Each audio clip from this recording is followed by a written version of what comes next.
because this horse is doing more lateral work, he's doing haunches in, he's doing half pass, we kind of have a lot of options to make the medium to collect transitions. So yesterday we touched on the idea of making medium and then collecting by doing a little bit of shoulder in.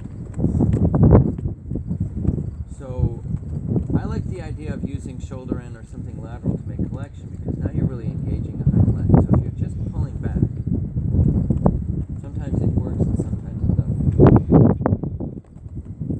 So if I'm coming into the corner, and let's talk about balance again, because balance is there's so many different things that are sort of adding to a horse's balance. One of the key things is he keeping his shoulders upright and square, and is he staying underneath you behind? The idea of underneath you behind is that he's staying close behind. So when we think of engaging a hind leg, the horse is going to be traveling with his hind legs closer together, right? So what if you went to do a medium to collect transition, and he pushed his right hind leg wide? Took his outside hind leg and he stepped wide on it. So instead of having to sit, he went wide, and then he hollowed in the transition. Haunches in. You take the hind leg that went wide and put it back under you. Yeah. So what if he stepped wide on his inside hind and tried really pushing strong over the outside shoulder? Or what else could you do?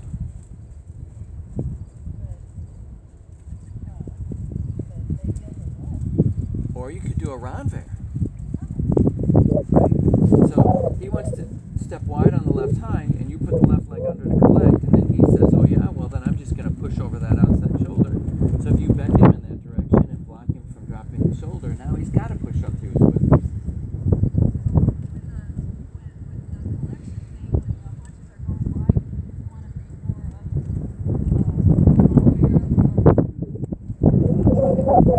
Or shoulder in. Any of those movements are good movements to say, get close behind. The only difference is which leg do you use and which way do you bend. Yeah, so I mean, if you come in, if he's just stepping wide but he's not really trying to throw himself left or right, then shoulder in would work pretty good. Yeah. But if he's trying to push his shoulder left or right and just throw himself, then you'd want to use a little bit of bending in that direction to say, no, you can't drop the shoulder. So we kind of use what the Romans know. You know, when the Romans built things, they used the arc, right? There's strength in the arc, right? Well, we have strength in bending. So if he says, I'm going to try and push over his shoulder, and you bend him in that direction, it makes it more difficult to drop the shoulder. You're forcing him to push it up. That makes sense? So the goal is that you can half halt and keep him straight, because you've taught him how to go up into the shoulders. But so many times we go to half halt to say collect, and they say, oh, what am I doing with that? Can I step wide behind? Can I push out over his shoulder? Is that what I'm supposed to do?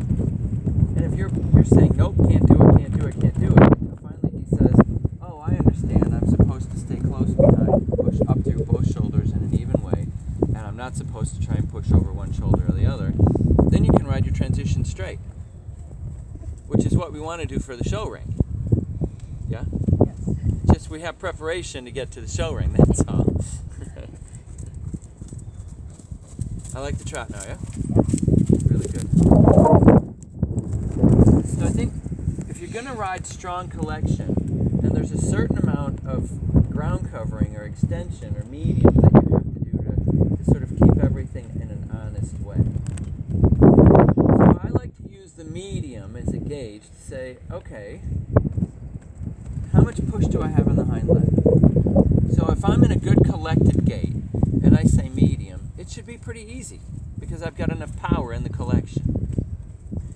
If I don't have enough power in the collection, then I'm going to use the medium to make it. Does that make sense? Yes. I've always had a hard time going forward.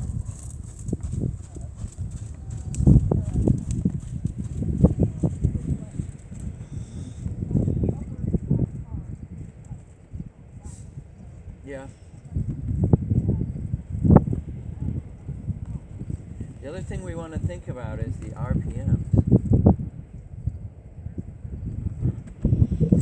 So, have you ever driven a stick shift? Alright, so you know if you go to shift and the RPMs are too low, what happens? Exactly. So, there are a lot of horses that you go medium and then you go to shift gears and they dial down the RPMs. I mean, they don't really collect. They just go lazy in the hind leg. And then you don't get the collection, you get a downward transition, right? So when we're making downward transitions, the other thing that's nice is if you're using sideways, you're using that idea of engaging a hind leg, you're putting your leg on and you're keeping the RPMs up. So what if you said extend down the next long side? Let's do it. We're going to extend down the next long side. And then we're going to collect. And you're laughing. We're going to do it. She's laughing. It's like, it's not going to work. I know it's not going to work. And go. Then more. Then more. Now what are the RPMs? So what was the tempo?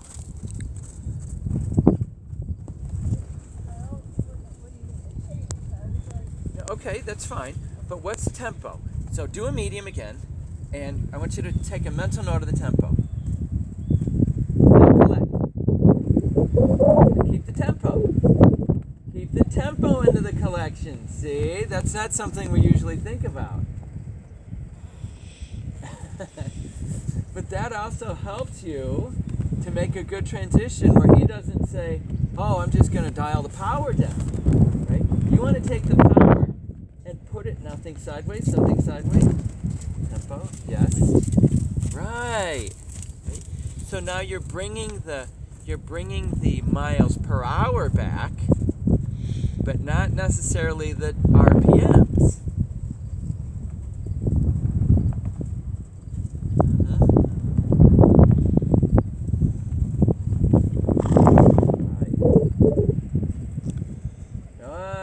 Now if he gets crooked, they'll do that. Okay. So you always want to think, do I have enough power in my collection to easily go to medium?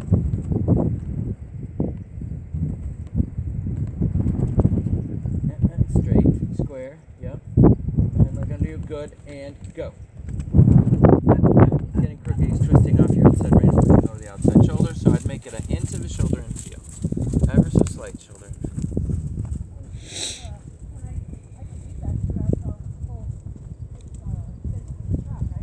If you have to keep his hind leg under you, why not? Just a baby, thinking a little shoulder end behind you and a little bit up front, but not like a 3-track movement, because if he gets too crooked, he'll break the canter early too. So like the hint of it, a baby shoulder end feel. Baby shoulder end. Baby shoulder end. The hint of it.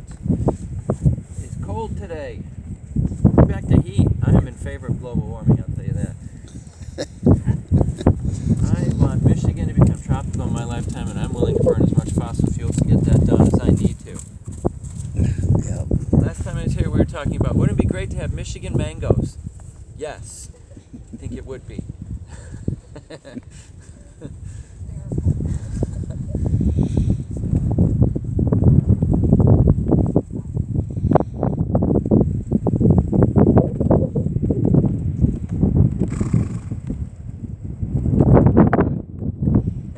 And keep the same tempo.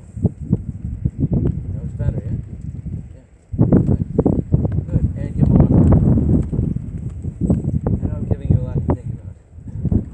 But you know, if I'm in a collected trot or collected canter and I say medium and that horse is just, I step on the gas and I feel it kind of go poop, poop, poop, poop, poop, Oh, that's not good. Because I need enough power to eventually do everything from the Grand Prix. Because that's our goal, Grand Prix. Right. So if he's just sort of there and he's in limbo, it's no good. For me, as a trainer, it's no good. So we have to feel like we're getting the most out of him by getting that power. So within every step of extension, you want him to be thinking the next step might be collection. And with every step of collection, the next step might be extension. So he's on the edge, waiting. Which is it?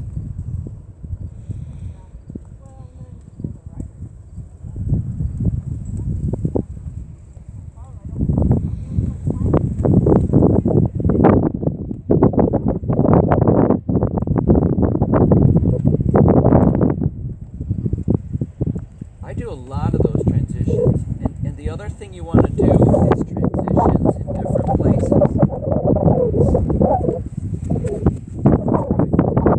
I hardly ever do a whole diagonal or a whole long side of medium every single time the horse is good. So if I say medium, and the horse says, you got it, how many steps do I need to do? 2 or 3? That's all I need, 2 or 3. Why do a bunch of steps? I'm going to waste it. I was in Germany and Herbert Rabine was a super genius. He was a horrible instructor.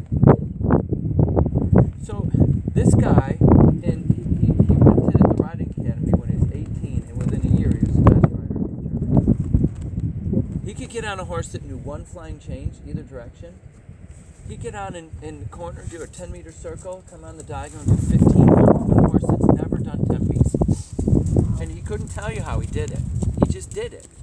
He was like a gift from God. Anything, everything, piaffe and passage. He couldn't tell you how he did it. He just did it. But he had some really good comments. He used to say, a horse only has so many extended steps that it can do in its lifetime, don't waste them. It's a lot of wear and tear on joints. Yeah. Right? So if I pick up the horse and I say medium and I don't like it, then I'm going to train the medium until it's a good quality medium. Right? If that means I'm doing 3 or 4 diagonals or long sides to make the quality medium, then I'll do it. But if I get on and I say, hey, can I make a medium? And the horse says, you got it, and it's a really good quality medium, how many do I need to do? Yeah, I'm not going to waste him. He just showed me he's where he needs to be in his body, and that's the important thing, right? So it's not abnormal for me to go down the long side and do 3 medium collected transitions on the long side. The last thing you want is that horse to get into racehorse mode, right? Where they just go blasting down the long side, and you have fun. And they say, how do I have to do it here? I only do it in the corner, right? Then it's no good. Is the horse on your aids? No, not at all. Right? So use the transitions to help him understand really staying with you.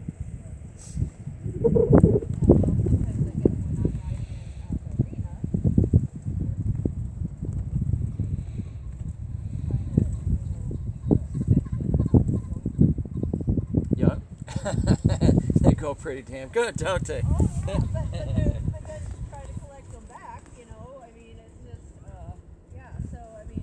Yeah, at one point, he clicked into racehorse mode and you didn't recognize it. And it was at that stride, or the one before, that you should have said, downward transition.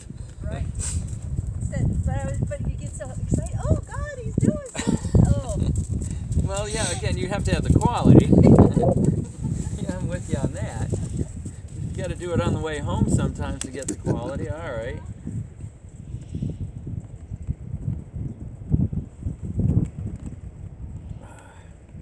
I got up this morning and no one was up. And there was no coffee on.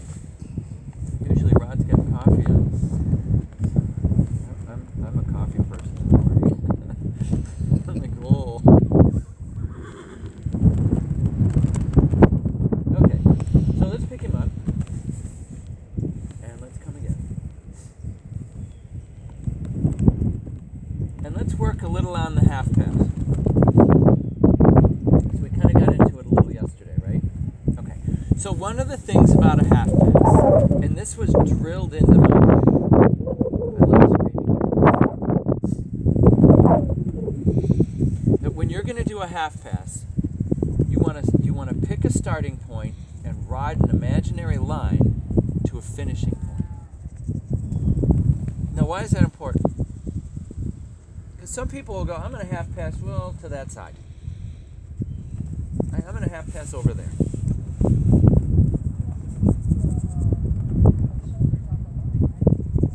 Yeah, you have to keep the shoulders on the line. But if you're riding and you have a reference point, you can tell when the horse is trying to come off the line and change the balance. Right. Right? So, to me, it makes a lot of sense. To a lot of people, they never think of it. But if you're trying to go to a letter, let's say you come out of this corner, the far corner, at K, and you're going to go to M. You're going to ride a full diagonal. And you're trying to go to M, and that horse is trying to go to R. Right? That would tell you how much inside leg you have to put on.